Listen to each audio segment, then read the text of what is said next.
महादेव, आपके मुख के भाव मुझे भयभीत कर रहे हैं। प्रेम में मिला तनिक सा कष्ट भी अत्यधिक प्रतीत होता है देवी, और सच्चा प्रेम खोने के पश्चात प्राणी के समक्ष केवल दो ही विकल्प शेष रह जाते हैं, या तो वो सृजन करता है या फिर विनाश, जैसे आपके सती रूप को त्यागने के पश्चात मैंने किया था। श्री राम भी आज दुविधाओं के उसी मार्ग पर खड़े हैं।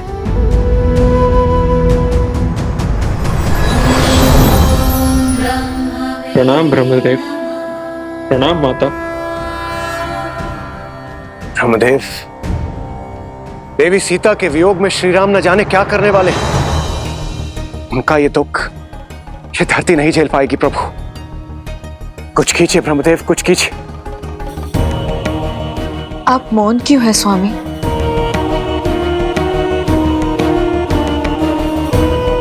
जो कुछ हो रहा है वह नियति ने निर्धारित किया है। आज तक श्री राम ने जो कुछ भी किया अपनी समझ के अनुरूप किया और नियति के अनुकूल किया, और आगे भी करेंगे। किंतु यदि श्री राम ने आज स्वयं अपने आप को नहीं संभाला तो फिर कदाचित वो होगा जो पहले कभी नहीं हुआ।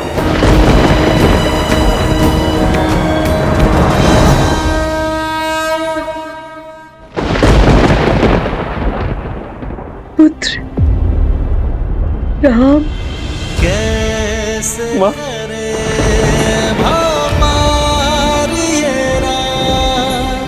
राम सिया राम सिया राम।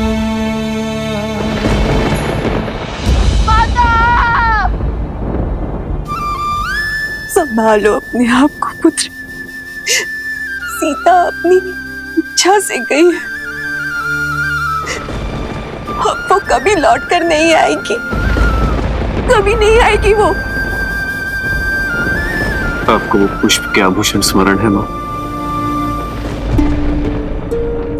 जो मैंने सीता के लिए बनाए थे? मैंने आपसे कहा था ना कि जब सीता आ जाएगी तो मैं उसे वो उपहार में दूंगा। मेरी सीता वो आभूषण अवश्य स्वीकारेगी। मेरे पुत्र कई वर्षों तक पिता की छत्र छाया से दूर रहे, किंतु आज जब उन्हें पिता का प्रेम मिला तो नियति चाहती है कि उनके शीर्ष से माता का आंचल हट जाए। क्यों मां?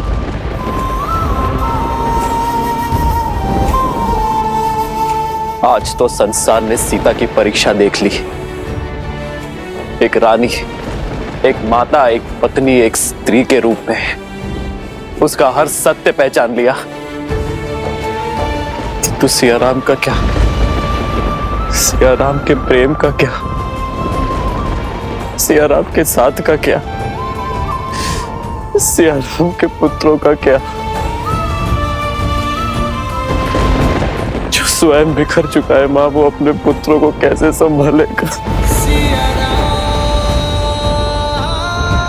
सीता के वियोग का दंश मैं कैसे सह पाऊंगा माता? धीरज रखो पुत्र, नियति के आगे तो स्वयं त्रिदेव भी विवश है। अस्वीकार करता हूं मैं ऐसी नियति को, जिस निष्ठुर नियति ने मेरी सीता को मुझसे दूर करने का दुस्साहस किया। आज मैं उसी नियति को चेतावनी देता हूं कि यदि मेरी सीता मुझे पुनः ना मिली तो मैं दशरथ नंदन राम इस नियति के आने वाले सभी प्रयोजन को ध्वस्त कर दूंगा।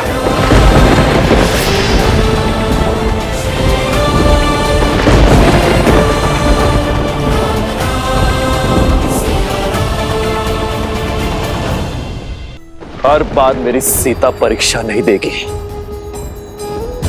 मेरी सीता हर बार मूल्य नहीं चुकाएगी। मैं आपसे अंतिम निवेदन करता हूं धरती मां, मेरी सीता को मुझे लौटा दीजिए। क्योंकि यदि आज राम को उसकी सीता ना मिलेगी तो सब कुछ समाप्त हो जाएगा।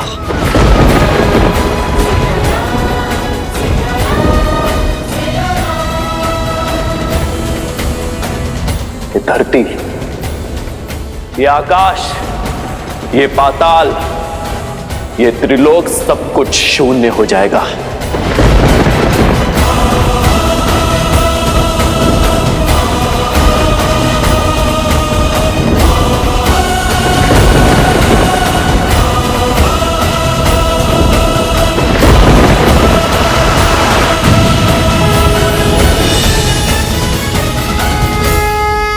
ब्रह्मदेव, जिसका भय था वही होने जा रहा है।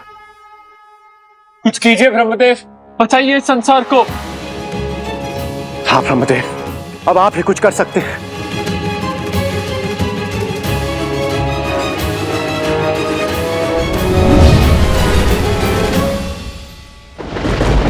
आपके मौन का अर्थ समझ गया मैं धरती मां। यदि आपका निर्णय अटल है तो आज राम का कथन भी नहीं टलेगा।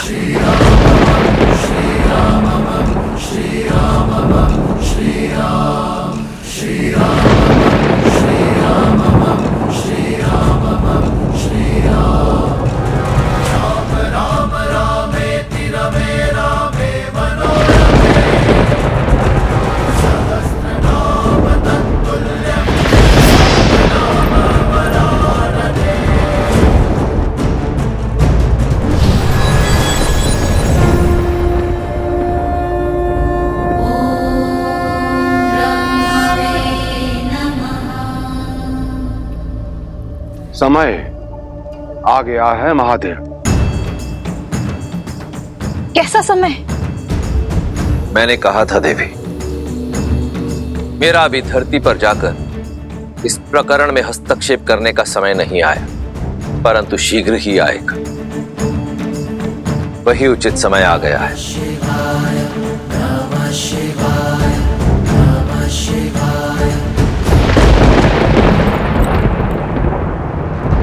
राम!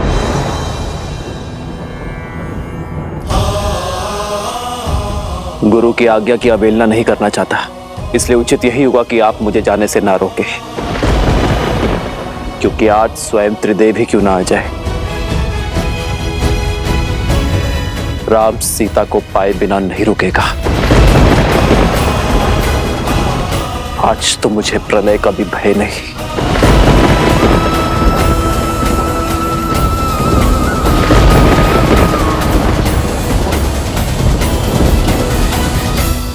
ब्रह्मदेव, प्रेम अग्नि ने प्रचंड अग्नि का रूप ले लिया है।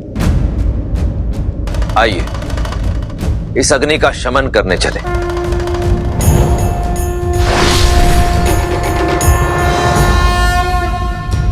हरन हलाहल देने अमृत, शिव पथ चलते सिया रघुनंदन।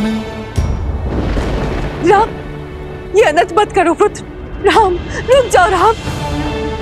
राम, रुक जाओ राम। रुक जाइए भैया, ऐसा मत कीजिए।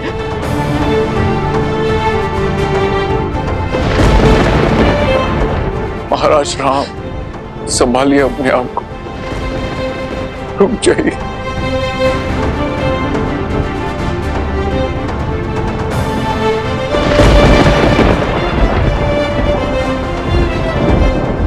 महाराज रुक जाइए महाराज। आज प्रभु श्री राम को कोई नहीं रोक पाएगा। आज उन्हें रोकने के लिए वो करना होगा जो कभी नहीं किया।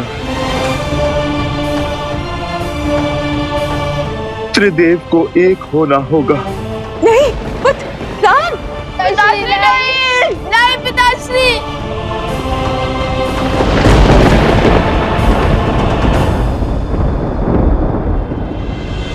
ऐसा प्रेम कहा भगवान, धर्म कसौटी करे सिया राम।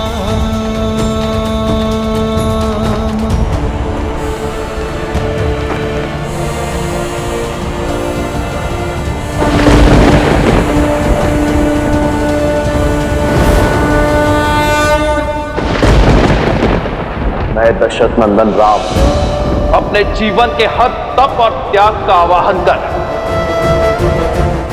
अपनी संपूर्ण शक्ति और सामर्थ्य का उपयोग कर उस पृथ्वी का अंत करने जा रहा हूं जिसने मेरी सीता को लीना है। आज रघुवंश के इस धनुष के आगे नियति को भी झुकना होगा, भाग्य को भी हारना होगा।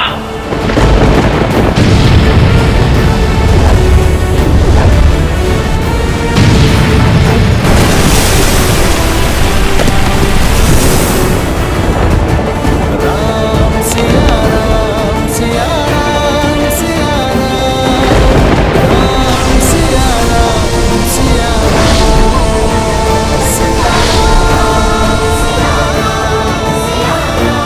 श्री राम के हृदय पर घोर आघात हुआ है। सीता के प्रेम में रमकर, वियोग की पीड़ा में बहकर श्री राम अपने उद्देश्य से मुख मोड़े खड़े हैं।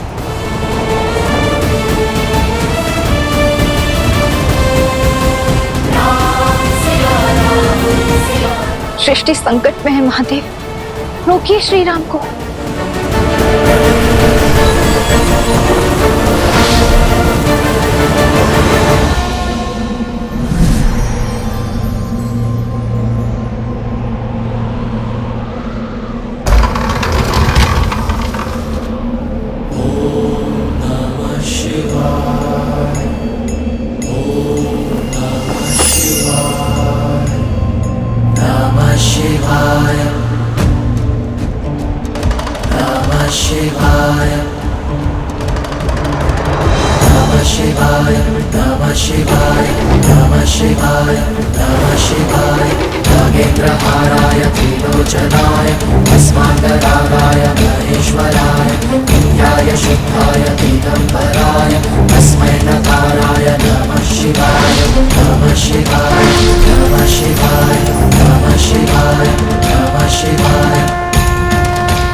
आप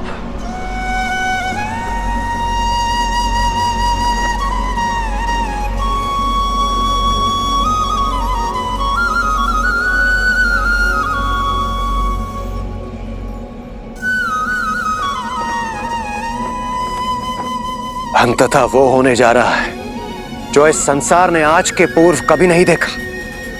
त्रिदेव पृथ्वी पर एक साथ, आज पृथ्वी धन्य हो गई। तो आज स्वयं नियति को बचाने, स्वयं भाग्य की रक्षा करने ब्रह्मदेव और महादेव आए हैं। नियति के निर्माता तो त्रिदेवों के अभिन्न अंग विष्णु है, परंतु आपको मिले दुख के कारण आप इस समय इतने व्यथित हैं कि स्वयं नियति के ही विरुद्ध जा रहे हैं। अन्यथा आप ही बताइए कि यह कैसे संभव है कि जो श्री राम सदा धर्म और कर्म के मध्य संतुलन स्थापित करते थे, जो नियति के हर लेख को सहर्ष स्वीकार करते थे, जो सदा कर्म के पथ पर चलते थे, जो अपने कर्म के बल से नियति को ही परिवर्तित कर देते थे, आज वो स्वयं ही नियति के विरुद्ध जा रहे हैं। आज वही श्री राम संसार का सबसे बड़ा संकट कैसे बन सकते हैं? ये राम काज नहीं है। श्री राम का कार्य तो सृजन करना है, जीवन लेना नहीं, जीवन देना है। जिसने सदा ही अपने मन कर्म वचन से धर्म की रक्षा की हो, वो ऐसा घोर अधर्म करेगा तो सृष्टि का संतुलन तो बिगड़ेगा ही। बस कीजिए, मुझे इतना महान मत बनाइए। जीवन भर इसी महानता का मूल्य चुकाता आया हूं मैं, किंतु जब तक ये महानता का मूल्य मुझ तक सीमित था, तब तक सब उचित था। किंतु आज मेरी महानता का मूल्य मेरी सीता को चुकाना पड़ा, उसे धरती में समाना पड़ा। तो आप ही बताइए ब्रह्मदेव, क्या मेरा टूटना उचित नहीं है?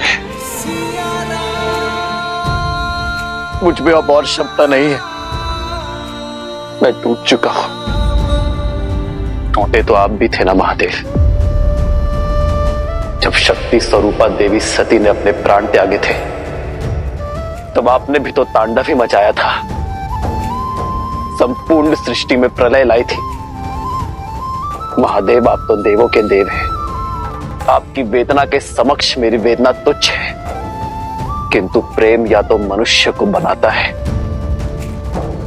या मिटाता है, और हमारे प्रेम का मूल्य मेरी सीता को चुकाना पड़े। ये स्वीकार नहीं है मुझे महादेव।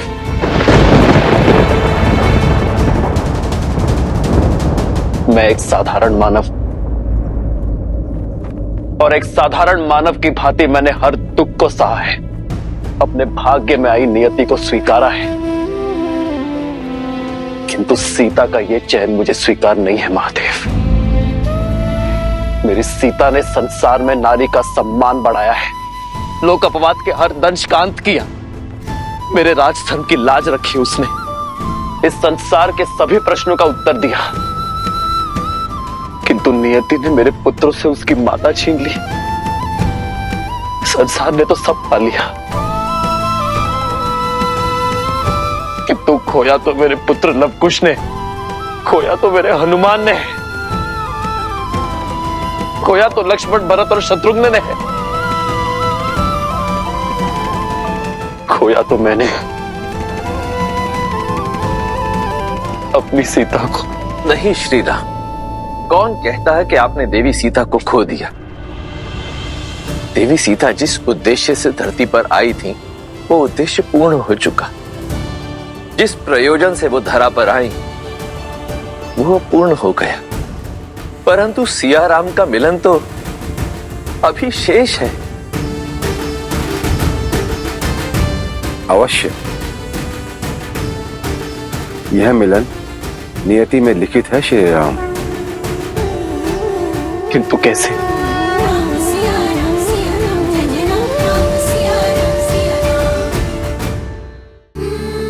अभी अभी तो मेरे नेत्रों के समक्ष मेरी सीता मुझे छोड़कर धरती में समा गई।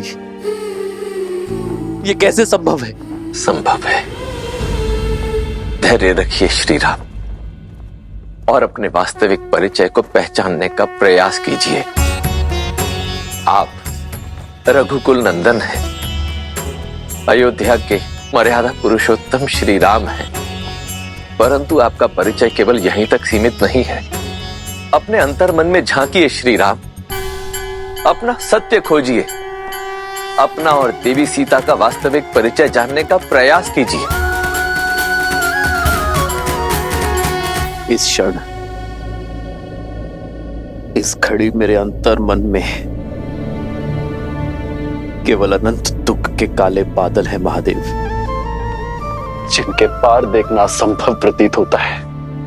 आपका ये दुख, आपकी ये संवेदना, आपकी ये दुविधा एक साधारण मनुष्य जैसी है, परंतु स्वयं आप साधारण मनुष्य नहीं है श्री राम। आप तो वो असाधारण शक्ति है जिसके सुदर्शन से ये समस्त संसार चलता है। आप तो वो हाथ है जो इस संसार का पालन करते हैं। आप तो वो पग हैं जिन पर इस धरती का संतुलन टिका हुआ। अपनी आंखें मूंदिए श्री राम, और अपने अंतर मन में झांक कर इस दुख, इस अंधकार के उस पार देखने का प्रयास कीजिए। आपको हर प्रश्न का उत्तर स्वतः मिल जाएगा।